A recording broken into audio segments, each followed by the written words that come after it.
100% Club, un petit peu spécial ce soir, même très spécial. C'est une émission spéciale vers 76 qu'on vous propose ce soir. On va retourner en plein cœur de la légende. Avec nous aujourd'hui autour de la table, Dominique Battenet, Pierre Repellini, Patrick Révelli, Christian Saramagna. Messieurs, bonjour. Bonjour. Et avec nous, ancien sportif, oui. Musicien. C'est ça. Donnez Vous avez pas vu l'ancien sportif qui était en moi? Si, mais j'ai surtout vu l'artiste. Ah, pardon.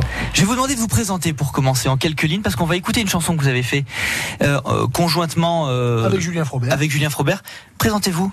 Je suis Patrick Coquelem, donc auteur-interprète de La Légende des Verts. Entre autres.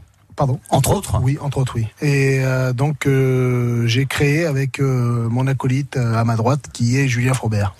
Cette chanson, vous l'avez créée parce que vous êtes, comme beaucoup de gens autour de cette table et comme beaucoup de gens ici en Loire et en Haute-Loire, passionnés par l'AS Saint-Étienne.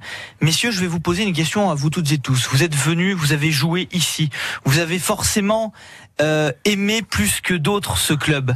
Est-ce que vous avez suivi cette année 2019, non seulement le début de saison, mais tout ce qui s'est passé avant l'été? Est-ce que vous avez suivi ça avec beaucoup d'attention ou pas?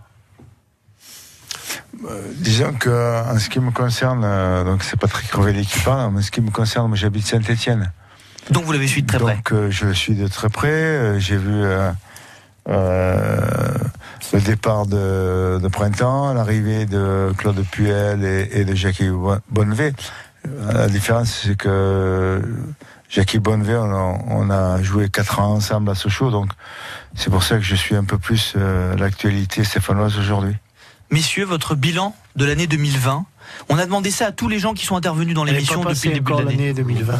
De cette année 2019. De cette année 2019, pardon. Non, mais, c'est l'émotion. Ouais, mais je pense qu'on suit toujours Saint-Étienne, même si on est loin de Saint-Étienne où on n'habite pas dans le coin, parce que c'est une partie de notre vie et de notre jeunesse surtout. C'est ça qui est important.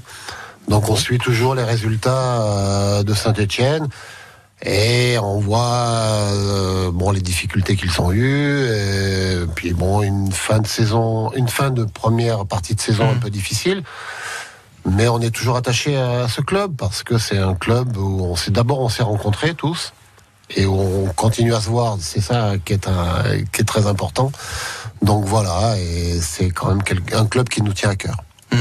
Ce club, vous l'avez emmené au sommet en 76. Enfin, vous avez fait exploser tout le monde. À l'époque, même ceux qui n'étaient pas supporters de l'AS Saint-Étienne, tout le monde aimait Saint-Étienne. Oui, la France entière aimait Saint-Étienne. C'est des matchs qui ont fait que les gens nous ont appréciés. Et surtout, c'était l'ambiance qu'il y avait dans cette équipe, de camaraderie, de copinage et puis de simplicité. Voilà. C'est la simplicité qui permet à une équipe de réussir ? Non, je pense que on a eu la chance de se retrouver très jeune. On a gagné des titres puisqu'on a commencé avec la Gambardella, la Coupe de France des juniors qu'on a gagné. Donc c'est quelque chose qui s'est forgé avec le temps et forcément ça nous a amené à plus tard à connaître le très haut niveau, que ce soit avec des titres de champion de France, des Coupes de France, mais aussi bien sûr la Coupe d'Europe. On a tous été plus ou moins des internationaux, voilà. Donc ça a été véritablement une époque exceptionnelle. C'est le Bayern qui vous a accroché à Glasgow en 76. Oui. Déjà en 75 aussi, puisque nous avons été éliminés par le Bayern de Munich en 75, l'année où on a fait 0-0 à Geoffroy-Guichard, on a perdu 2-0 à Munich. Et puis 76 aussi, donc faut pas oublier que le Bayern de Munich c'était à l'époque la grosse équipe en Europe, puisqu'avant de nous avoir éliminés en 75, ils avaient été aussi champions d'Europe en 74, donc c'était la grosse équipe à cette époque-là. Et vous êtes mesuré à cette grosse équipe. Vous avez eu cette chance finalement, parce que c'est pas tous les clubs en France qui ont pu se mesurer au Bayern. Non mais c'est pas que la chance. La chance, oui, ça fait partie du jeu, mais c'est aussi le talent de tous ces joueurs-là, le talent du club qui s'est monté petit à petit et qui a eu des résultats avant nous. Parce qu'il faut pas oublier qu'avant nous, il y a eu une grosse époque où ils étaient Ils ont fait 4 fois champion de France, 2 doublés avec Salif Keita, Georges Beretta, Carnus, Bosquier. Enfin, donc c'est toujours une continuité un club. Et nous, enfin tous les jeunes qui sont arrivés, eux ils sont plus vieux que moi, hein, mais je tiens à le dire. Vous faites partie des jeunes. Ça se voit. Donc c'est une continuité le club et voilà. Et il y a eu une rupture avec Roger Rocher, Robert Hermin où on a changé un petit peu les choses, qui a fait que voilà, les jeunes ont joué, ont donné satisfaction, et puis tout est monté en gamme, et on est arrivé jusqu'en finale de la Coupe d'Europe.